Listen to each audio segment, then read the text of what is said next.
শ্রমিকরাও একাধিকবার বলেছেন যে মুসলিমদের ভোট আমরা পাই না।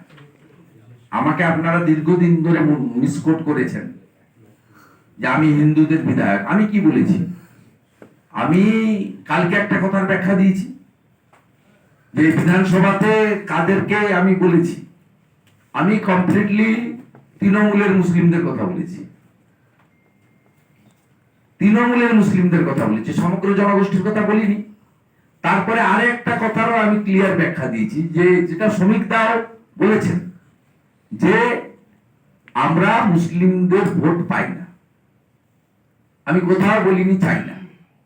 আমি নন্দীগ্রামে দাঁড়িয়ে বলেছি আমাকে হিন্দুদের বেশি করে দেখতে হবে, কারণ হিন্দুদের ভোটেই আমি মমতা ব্যানার্জিকে হারিয়েছি। আমি 1,10,000 একটু কম ভোট পেয়েছি, মমতা ব্যানার্জি 1,08,000 ভোট পেয়েছে। মমতা ব্যানার্জির ভোটের 64,000 হিন্দু ভোটের মুসলিম ভোটের মধ্যে যে 62,000 ভোট পোল হয়েছিল তার মধ্যে 1200 ভোট সিপিআই পেয়েছিল মীনাক্ষী মুখার্জি। আমি পেয়েছিলাম অনলি 400। আমি জিতেছি 1956 ভোটে। আমাকে হিন্দুরা জিতিয়েছে। আমার ক্ষমতা কম, আমি বিধায়ক। 70 লক্ষ টাকা মাত্র বিউপিতে বছরে পাওয়া যায়। তা আমাকে যারা ভোট দিয়েছে তারা না 99% হচ্ছে হিন্দু।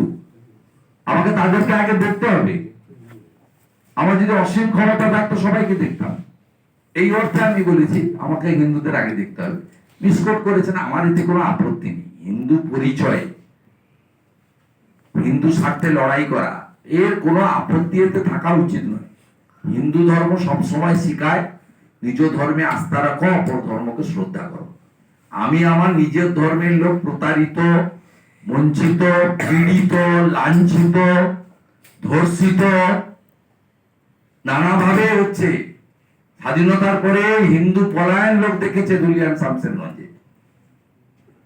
স্বাধীনতার পরে মহেশতলাতে তুলসী মঞ্চ তুলে ফেলে দেওয়া দেখেছে। মোথাবাড়ি বাজারে দাঁড়িয়ে দেখে এসছি লাইন করে হিন্দু দোকান ভেঙেছে, মুসলমান দোকানে হাত দেয়নি।